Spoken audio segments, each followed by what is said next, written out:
அவங்க எம்ஜிஆர் இழந்துட்டு இருக்காங்க. வரலாறு திருப்பதி அப்படிங்கிற கேப்டனோட அரசியல் பாணியை ஃபாலோ பண்றாரு.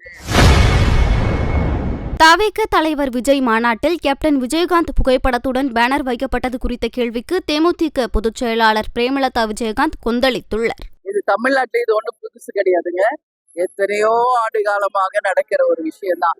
அதிமுகல இருந்து திமுக போறது, திமுகல இருந்து அதிமுக போறது, மற்ற கட்சிகளுக்கு போறது. ஏன் தேமுதிகலயே கேப்டன் பார்த்து வளர்த்த அந்த எம்எல்ஏஸே கேப்டன் முதுகிலேயே குத்திட்டு போன வரலாறுலாம் நம்ம பார்த்துக்கிட்டு தான் இருக்கோம். அதனால இது ஒண்ணும் புதுசு கிடையாது. ஆனா துரோகங்கள் என்பது நிலையானது கிடையாது. நிச்சயமாக துரோகம் செய்பவர்களுக்கு என்று எந்த வரலாறும் கிடையாது என்பதை உறுதியா சொல்றேன்.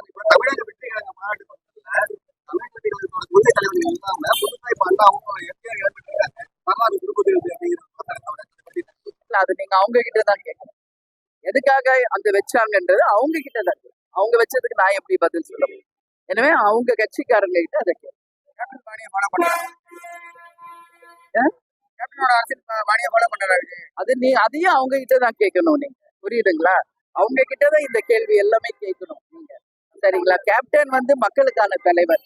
இறங்கி வேட்டி மடிச்சு கட்டினாருன்னா மழை வெள்ளம் புயல் எதா இருந்தாலும் எதுக்கும் பயப்பட மாட்டாரு. களத்துல இறங்கி மக்களுக்கு பணி செய்கின்ற ஒரு உத்தமராக தான் கேப்டன் வாழ்ந்தாரு. சம்பாதிச்சது அத்தனையுமே மக்களுக்கு உதவி செய்த ஒரு தலைவர் கேப்டன் அவர்கள். அதனால கேப்டன் கூட இங்க யாரையுமே நம்ம கம்பேரே பண்ண முடியாது. கேப்டனுக்கு நிகர் கேப்டன் தான்.